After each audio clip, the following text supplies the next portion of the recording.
Hello and welcome to the Two Man Power Trip of Wrestling. I'm your host, JP John Paz. With me today, very special returning guest, author, writer, wrestling historian, Mr. David Shabazz. Welcome back, David. How you doing? Hey, John. Good to see you. Good to be here. See you. What is going on in your world? Let's talk about Black World Champions, the third edition of the book. What's going on in your world? What's going on with the book? Oh yeah, I've been working hard, and this is the third edition, and I'm really pleased with this one. Spent a lot of time working on it. This one is 300 plus pages.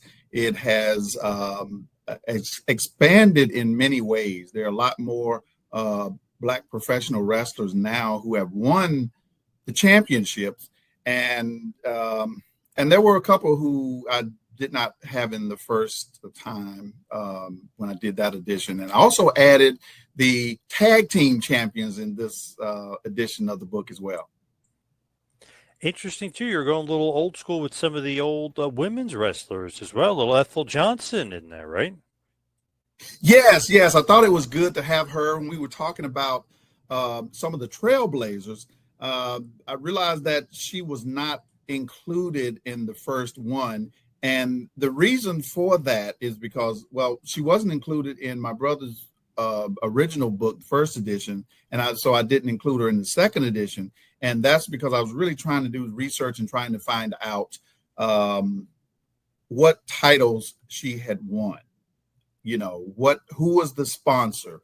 What match? Where did it take place? You know, I'm a researcher, so I didn't want to just go by hearsay. If somebody said, "Oh, yes, you won a title," well, I need a little more than that before I take it to print. So, doing some research, had to do a lot of digging to find some information. So I'm still finding a lot of information that's out there. You just have to search really hard and find the right people who can turn you on to that information.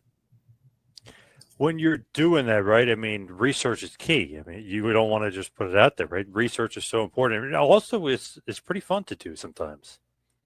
Exactly. I mean, I love it, and you know, most people that know me will tell me all the time that I'm a workaholic, and that is true to a certain extent. But I enjoy what I do, and when you love what you do, it's not work. That is true. Very true. So this is the third edition of this book. Anything like different as far as your experiences, like putting it together and putting pen to paper for it? It was about the same. I guess this time I was less emotionally involved than, you know, when I did the second edition. I did the second edition because, you know, my brother had recently passed. He passed in 2020. And so when I'm going through his things, you know, when a person dies, you're cleaning up their house and everything. And I found that first edition. And so I really wanted to honor him. And so I tried to add to it and update it, but kind of keep it in the spirit and the tone of his original work. And this one, it is still built on that foundation, but it's straight away. This is really mine. And unlike the other one, I couldn't really put my brother passed in 2020. So I couldn't really put his name on here and say he helped me write this one because he didn't, you know, and this direction is really mine. When you're looking at some of the guys, like just of the current crop of some of the guys that are in the book, like R-Truth, Ron Killings, he sticks out to me. And obviously he's still going today. You know, he just got re-signed and he's in his 50s, but he's one of those guys. He's an ageless wonder. I love that, you know, his inclusion in the book, obviously former two-time NWA World Heavyweight Champion. Yes.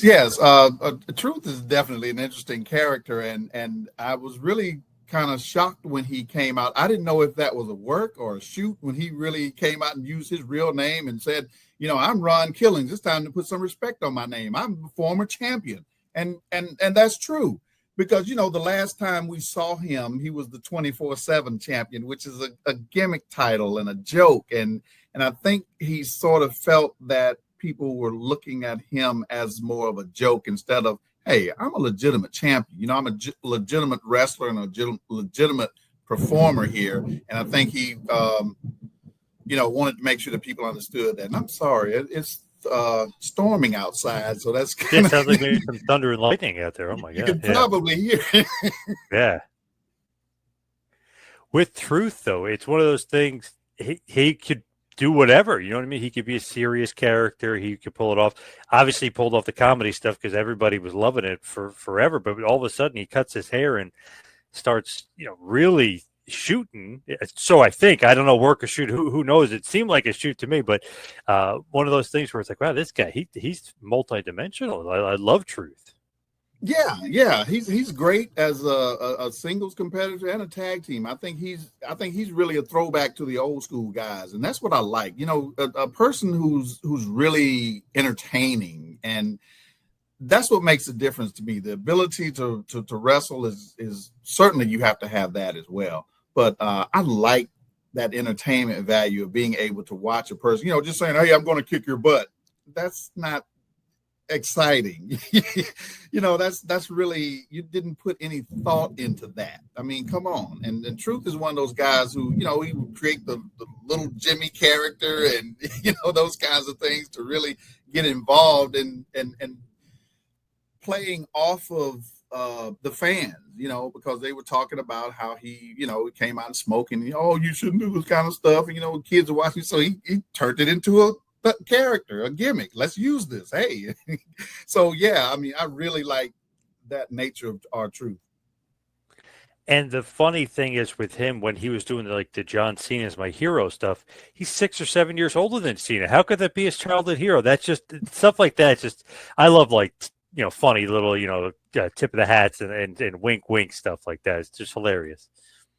Right. He was good at that kind of stuff. And I really want to see more of Truth. I really hope that was a work, or even if it was a shoot, that WWE will just play off of that and not really punish him too much for that.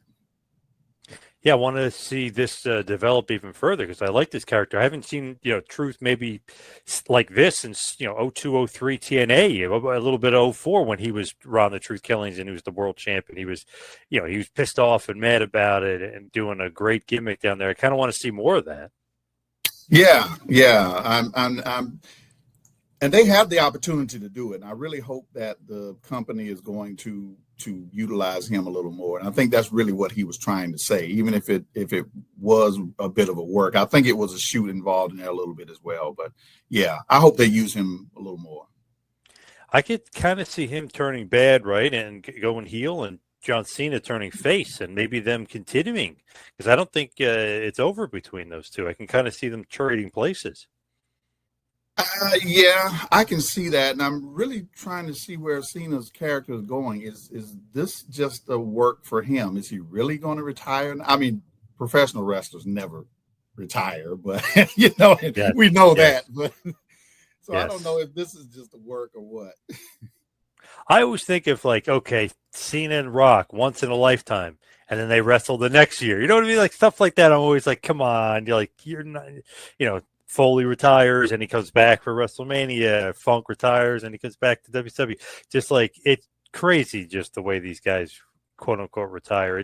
I mean, they're kind of always working us.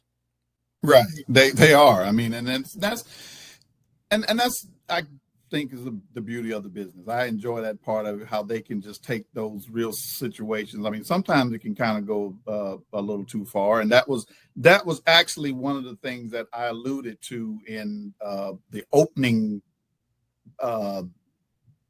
chapter, I guess I could call it, in this particular book this time. And I really, I kind of have you to thank for that. The first time I was on here, you mentioned that WrestleMania 19 match with Triple H and Booker T. And yes. So I actually went back and studied that a little more. And so that opening chapter, somebody like you doesn't deserve to be a champion, that's exactly where that came from. It's a rhetorical analysis